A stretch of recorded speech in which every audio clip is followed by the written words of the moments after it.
Bonjour, I'm Gabrielle. I grew up between Lyon and Asia, and Paris is my home. I see you at the boulangerie, in the metro, on the terrace, and I can tell immediately you're not from here. And honestly, c'est pas grave. It's fine because nobody tells you this stuff. I'm gonna tell you, as your Parisian friend, the 6 things that scream tourist and how to actually fit in. Allez, let's go. Dans la boulangerie, I'm gonna show you how a Parisian does it versus how a tourist does it. Here's what I've seen some tourists do. They walk in, they look around, and they say, that one? No. Here's what you need to do. The first word that needs to come out your mouth is bonjour. Bonjour to the people that are working there. Not a wave, you can wave as well, but you say bonjour. You're not just entering a shop, you're entering someone's space, their bakery, their morning, their craft. Then, this is important, you wait. Even if the person in front of you already ordered,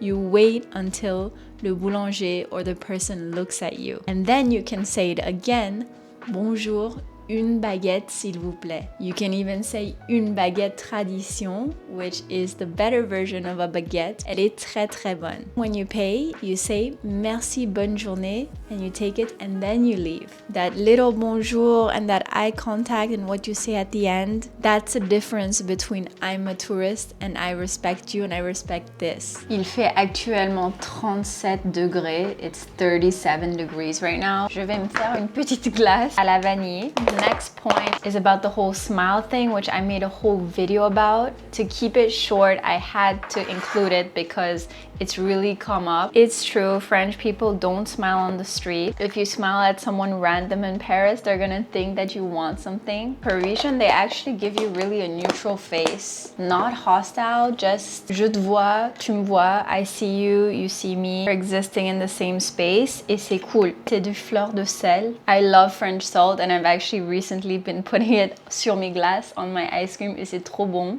But it's to say that French people were not fake. When a French person smiles at you, it means they mean it. It's real, it's not just a reflex. So don't take it personally. You're not being ignored. You're being respected.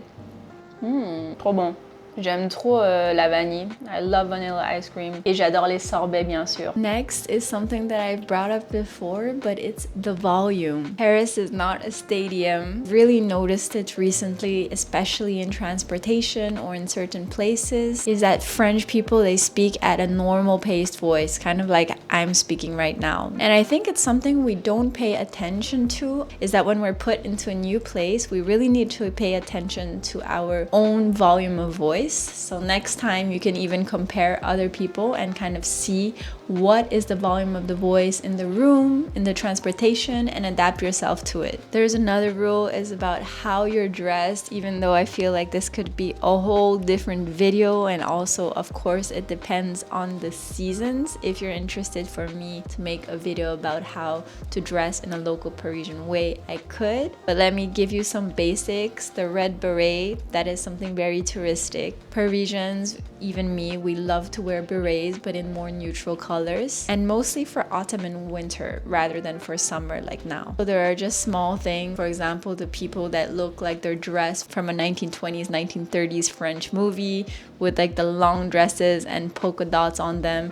You can tell that they're not very local. There is a way to dress elegant and classy, and it's not necessarily from taking old movies and recreating outfits and wearing it today. Although I have to say some of the outfits from that time, c'était vraiment magnifique, but for the day-to-day, it's not really the occasion to wear things like that. As I said, I can make a whole video about French style or how to dress in a minimalist French Parisian way. If you would like to see that, let me know. Earlier I mentioned the bonjour rule, but there's also the au revoir rule, which is something that I noticed is that some people, when they go into a shop, you know, they have a look, they see things. Sometimes, you know, they just leave quietly without saying anything. In France, that's actually considered rude. So what I would recommend is that definitely say au revoir, bonne journée, goodbye, have a good day, parce que c'est important. It shows that you acknowledge the person that you were there. You just say goodbye. Merci, au revoir, bonne journée. That's it. And it's so much better because I've seen owners' faces when tourists walk in or just like have a look and then they just walk away without saying anything. Ils sont pas pas très contents, they're not so happy. And then at restaurants, your hands and your cutlery are actually talking. You're in a cute little brasserie or bistro holding your fork and your knife, and you think it doesn't matter how you hold them. It matters what you do with them. Because in France, your knife and your fork, they actually talk, they mean something. For example, if your knife and fork are like this, it means you're taking a pause. If they're like this, it means you're waiting for the next dish. And then finally, if they're parallel like this, either straight or on the side, it means terminé, I'm finished. If you want a more detailed video about this, I made one which will be in the description as well. But here's my real take. Some of these things everyone assumes people know, but honestly, how can people know if we're not told? And I feel like certain people in every country, they want to make people feel small when they go to a new place and that you're things you don't know. I think we'll find that everywhere in the world,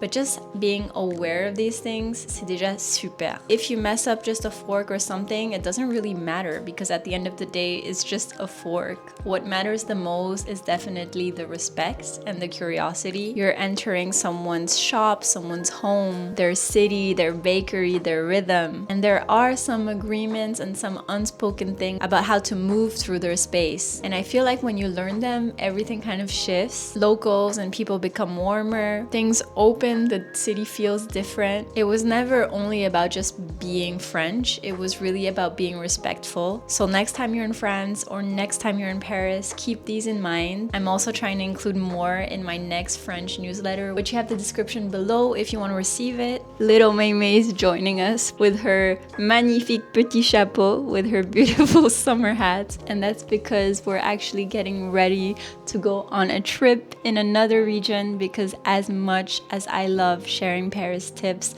I also love letting you discover other places and other cities and regions in France, because I feel like there are so many sides of France that are yet to be discovered, and I'm really happy to be able to share these adventures with you. I really hope that you'll be able to catch our other adventures in France, and I'll be able to share more French culture tips. And there is also more on Instagram, but for now we're gonna pack because we're gonna see you soon in another place in France. Maymay can't wait to go on this next trip. So, merci beaucoup et à bientôt!